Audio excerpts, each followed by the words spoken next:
Mark Humphries, and welcome to Pointless. Let's meet tonight's contestants. Welcome, couple number one. Hi, I'm Sarah, and this is my little brother, Mike. Couple number two. Hi, I'm Adam, and this is my wife, Lisa. And couple number three. Hi, I'm Daniel, and this is my friend, Rob. Thank you, and welcome to Pointless.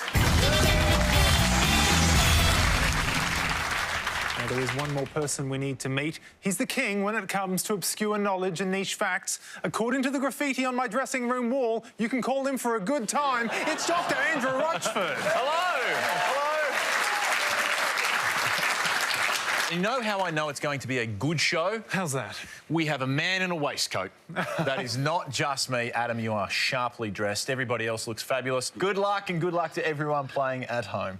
Any pointless answer will add $500 to tonight's jackpot, which starts at $2,000. Let's get straight into it, and remember, at the end of the round, the highest scoring couple will be eliminated.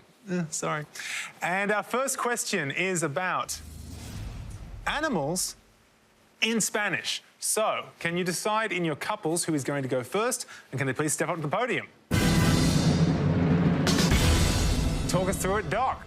We're about to show you a list of Spanish names of well-known animals. We would just like you to translate them into English and tell us their commonly known English names. But remember, go for the most obscure. Good luck. Thank you, Doc. And apologies in advance for my dodgy Spanish pronunciation. Please address all complaints to A. Rochford, care of Channel 10. OK, animals in Spanish. Kangaroo, zebra, gato, oso, and tigre. Thank you so much. Thank you. Please, thank you. OK, now can I pronounce Sarah? OK, Sarah, welcome to the show. Do you speak Spanish? No, not really. OK, do you like animals? Kind of, yeah. OK. Sure. It's going to be a washout. All right. Can you identify one of these animals in Spanish? I know a few, but I think I'm going to go for the bottom one. Tigre, which is tiger. OK, we're saying that tigre is tiger. So let's see if that's right. And if so, how many of our 100 people said it? It is... Whoa. Wow. Well done. She got it right. There we go. Adam, welcome to the show. Thanks, mate. How do you feel about this category? Not great. OK. Do you want to try and give us one of these animals? I will go gato. I say it's a goat. OK, let's see if gato is a goat, and if so, how many people said it? Oh, no. An incorrect answer, Adam. I'm sorry. Just to be clear, these aren't anagrams. I'll work that one out, mate. All right. Rob, welcome to the show. Some very high scores at the moment. Do you think you could give us a low-scoring answer? I'm not 100% sure on any of them, but I'll go for the top answer, which might be kangaroo. OK. Is kangaroo a kangaroo? I'll never tell. Let's see if the answer is correct. And if so, how many people said it? It is correct. And astonishingly, not that many people.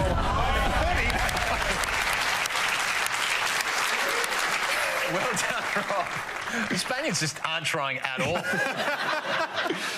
Moving down the board for the remaining answers there. Zebra is indeed a zebra. 66 points. Now, did you know that the stripes on every zebra are unique? Very much like a human fingerprint. They're all different. That's actually how they unlock their smartphones.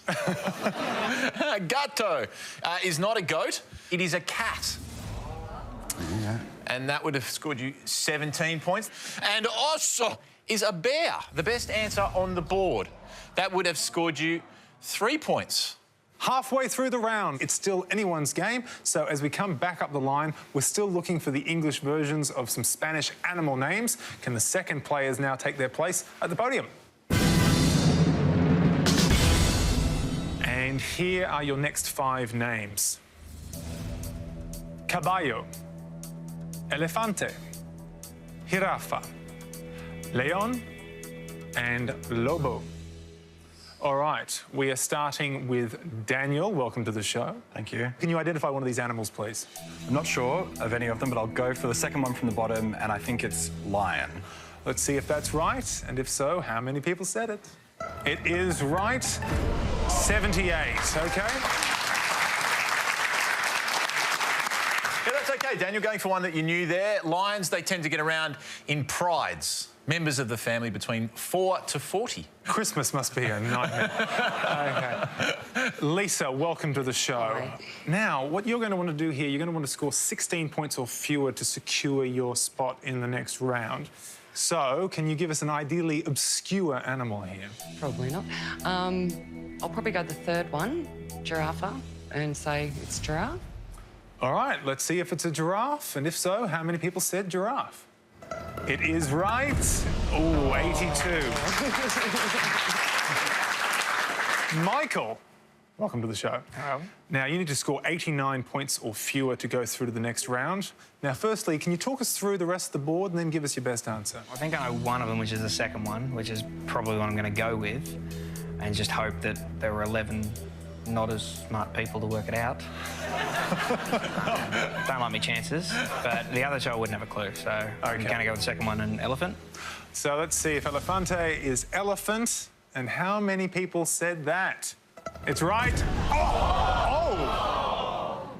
So what have we got there? Oh, you've just missed out. I'm sorry, but you've missed out by 1 point, Michael.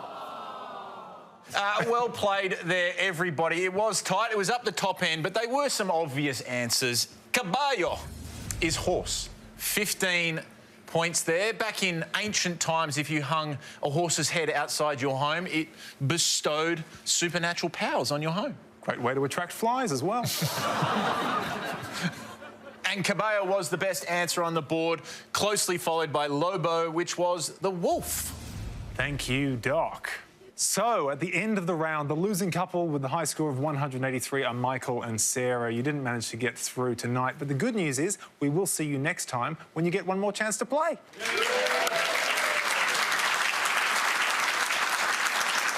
And join us after the break when we play head-to-head.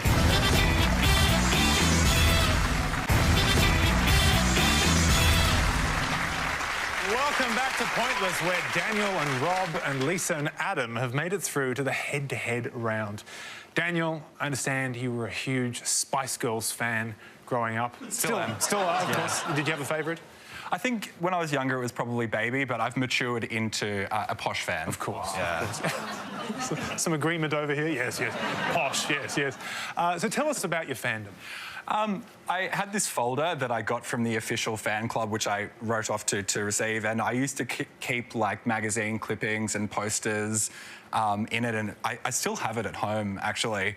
And a few years ago, when my parents' house was like destroyed in this storm, I called them up just like to check that everyone was okay. But then my second question was, is my folder okay? And it is. Phew, everyone. I know we were all concerned. Well, I'm glad that... And your family was fine. Yeah. Mum spent a night in hospital, but... Now, the first couple to win 2 points in this round goes through to our final round. So let's play head-to-head. Good luck to both our couples. Here is your first question, and it's about phrases. Andrew. We're about to show you a list of classic phrases, but there is a word missing. We would just like you to tell us what that missing word is. And remember to go for the one you think the fewest people would know. Good luck. Thanks, Doc. Let's take a look at our 5 phrases. Going straight to the blank room. Fair suck of the sauce blank. Disgusting. Blank's your uncle. Up to Dolly's blank. And carry on like a pork blank. Daniel and Rob, you had the lowest score in the first round, so you get to go first. Can you identify one of the missing words from these phrases? So they're all but 4. Me too. So I think the second one is it's obvious. At least obvious. So we'll go with the second one, and we think it's fair suck of the sauce bottle. OK, so I'm going to decide for Daniel and Rob. Lisa and Adam, can you talk us through the rest of the board and then give us the answer you think that'll be the lowest scoring? Well, I think the first one is going straight to the pool room. Third one would be Bob's your uncle. Up to Dolly's armpits, maybe. And carry on like a pork chop. Which one would you like to go for? The top one. Okay. Okay. Yes. Okay, we'll go number 1, straight to the pool room. All right, we're starting with Daniel and Rob's answer. They said the second one is fair suck of the sauce bottle. Let's see if bottle is right and how many people said it. Bottle is correct. How many people knew that? 55, OK? Lisa and Adam, there is room here for you to take the point. You need to score 54 points or fewer with your answer of going straight to the pool room. So let's see if pool is correct and how many people said that. Pool is correct. Can we get below that red line? They've done it. Oh, my goodness, and it's still going. Wow, 25. Well done, Lisa and Adam. You've won the first point. Well played, guys. Straight to the pool room, made famous by the 1997 movie The Castle, about a house that didn't actually have a pool room. Fair suck of the sauce bottle. Before I move on, have you ever sucked on a sauce bottle? Well, and was it fair? People who subscribe to my webcam will know the answer to that. It means to appeal to fairness. The next one down there is Bob. Bob is everyone's uncle. That's a saying there that's everything's going to be all right. That would have scored you 64 points. Let's skip over number 4 because I think you guys all figured out that was probably the best answer on the board. Carry on like a pork chop. That would have scored you 80. The best answer on the board is up to Dolly's wax. Would have scored you 1. Now, where does that saying come from? It's actually about 19th century dolls. The heads were made of wax, the bodies were made of cotton or cloth, and the point where they were sewed together was up to Dolly's wax, and it's a saying you use if you are full of food. If you were born in the 19th century. Clearly no one's still using it. Yeah. Well done if you said that. Once you've had a fair suck of the sauce bottle, you're full up to Dolly's wax. OK. Well, after one question, Lisa and Adam take the lead, which means that Daniel and Rob must win the next point to stay in the competition. Let's see if they can do it after the break.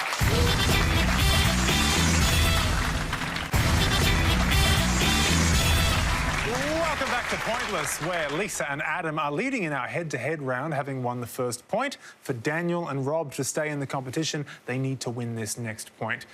Adam, you received a rather unusual gift on your wedding day from Lisa, didn't you? I did. She gave me a special pair of socks. With her head embellished all over them. Yeah. What? Yeah. Do you want to see them? They're my lucky socks. Are you wearing them now? Yeah, here you go. What inspired that, Lisa? Late night internet shopping. How does it feel to have your wife on your feet? It actually holds me up. Yeah. Oh, isn't that lovely? Great. All right. Our next question is about the Tour de France. Andrew.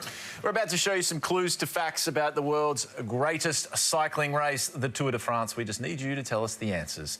But remember, there's a trick to Pointless. We need you to go for the most obscure. Good luck and good luck to everyone sitting on their bike right now watching us, spinning around at home. Well, thank you, Doc. Let's take a look at our 5 clues. The year it was first staged.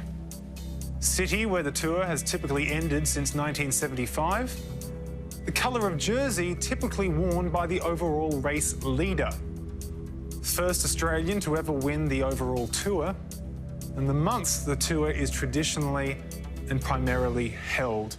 All right, we're starting with Lisa and Adam here. It's just been. Yes, they just finished it. Yeah. Okay, we'll go for the last one, the month that it's traditionally held, and we'll say August. OK, setting that aside for Lisa and Adam. Daniel and Rob, do you want to talk us through the rest of the board and then give us your best answer? I think the first Australian to ever win was Cadel Evans. I think it was Cadel Evans as well. I thought it was kind of held in July. Okay. So you're just saying they're wrong? Well, I don't know. It doesn't actually help us. Well, we could go over them if we were confident. But let's go with Cadel Evans. Cadel Evans for number 4. OK, we're starting with Lisa and Adam's answer. They've got the 1-point advantage here. Let's see if August is right and how many people said it. It is incorrect. So, Rob and Daniel just need a correct answer here to pick up the point and tie up the game. You have said that Cadel Evans is the first Australian to ever win the overall tour. Let's see if that's right, and also how many people said it. It is right. And could we possibly add to our jackpot with a point? No, but well done, Rob and Daniel. You've won the point and tied the game. So, Rob, yes, Daniel was saying they were wrong. That's exactly what It's a tough one there, guys, yeah. It is July that the race is traditionally and primarily held there. That would have scored you 56 points. Moving to number 2 there. It does typically end in Paris, the Champs-Élysées, 44 points. Moving on, the colour of the jersey typically worn by the overall race leader was yellow. Started as a green armband, and then in 1919 they changed it to a yellow jersey. The year it was first staged was 1903, and if you said that at home, that was a pointless answer. Very well done. It was originally started to increase sales for the newspaper, Le Otto. So with our couples on 1 point each after 2 rounds, we need to take a decider question. Whoever wins this point goes through to our final round, and our third question tonight concerns Meryl Streep films. All right, Andrew. About to show you 5 images, all from Meryl Streep films. We just need you to tell us the name of the film. Good luck. All right, here are your images.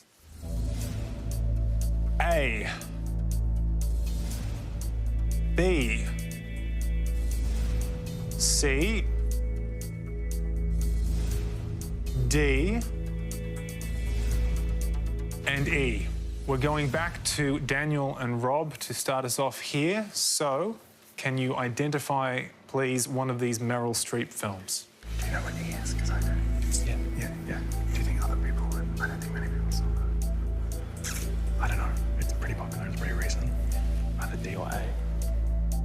We're going to go with A, Kramer versus Kramer. Okay, A, Kramer versus Kramer. Now, Lisa and Adam, can we get you to talk us through the rest of the board and then give us the answer you think that'll be the lowest scoring? I know C. C. Yeah, I don't know B. I think C is Devil Wears Prada. We'll go C, The Devil Wears Prada. C, The Devil Wears Prada. All right, starting with Daniel and Rob's answer, they said that A is Kramer versus Kramer. Let's see if Kramer versus Kramer is correct. How many people said it? Kramer versus Kramer is correct. Will they get a low-scoring answer for this? It looks like they will. A very low score, 12 points. Well done, Daniel and Rob.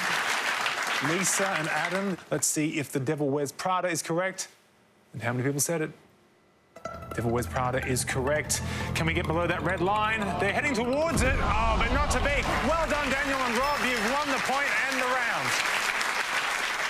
Great head-to-head, guys. Well played. Let's run through what's left up there. Moving down to D, that is the Iron Lady, playing Margaret Thatcher. In that role, would have scored you 9 points. And E is The Post. It is a newspaper, and that would have been enough to get it over the line for you there, scoring 6 points. But the best answer on the board was B, and that was Sophie's Choice. Would have scored you 1 point. Very well played, guys. Entertaining head-to-head. Well, bad luck tonight, Lisa and Adam. But the good news is we will be seeing you next time when you get one more chance to play. Yeah! But stay with us, because after the break, Daniel and Rob play for tonight's jackpot.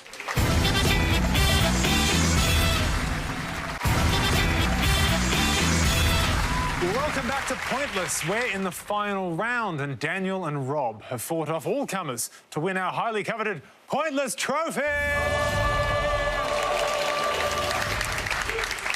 Can they also win tonight's jackpot, which stands at... Ooh, $2,000. Oh, yes. Now, the secret to winning our jackpot is to think of a pointless answer that none of our 100 people came up with. But first, you must choose a category from these 2 options, and they are fast cars and weddings and funerals. Weddings and funerals.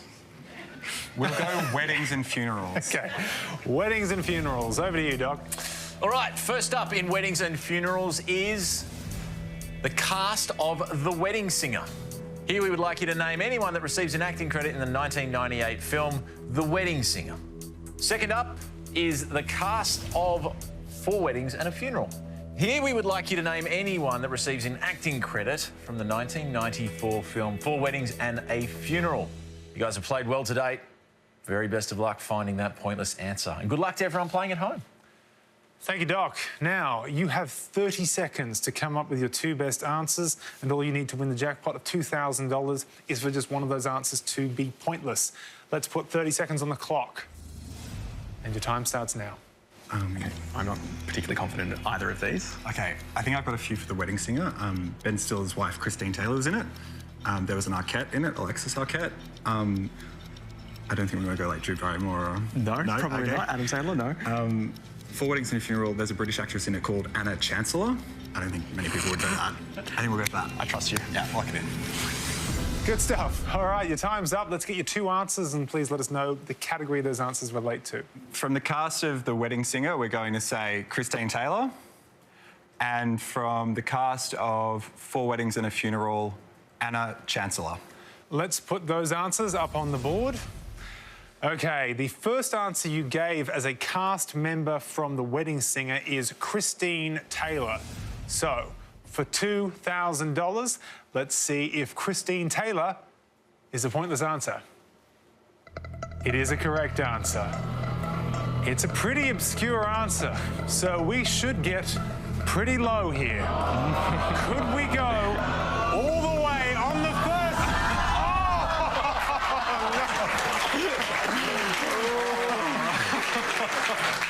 That was close. I want to meet that one person. Yeah. We'll find you. All right. The good news is you still have 1 answer left. And you said that one of the cast members of 4 Weddings and a Funeral was Anna Chancellor. So, is Anna Chancellor, for $2,000, a pointless answer? It is a correct answer. Come on, Anna. Come on, Anna. Come on. Come on, it's Weddings and Weddings. Let's do it, Anna. Let's go all the way.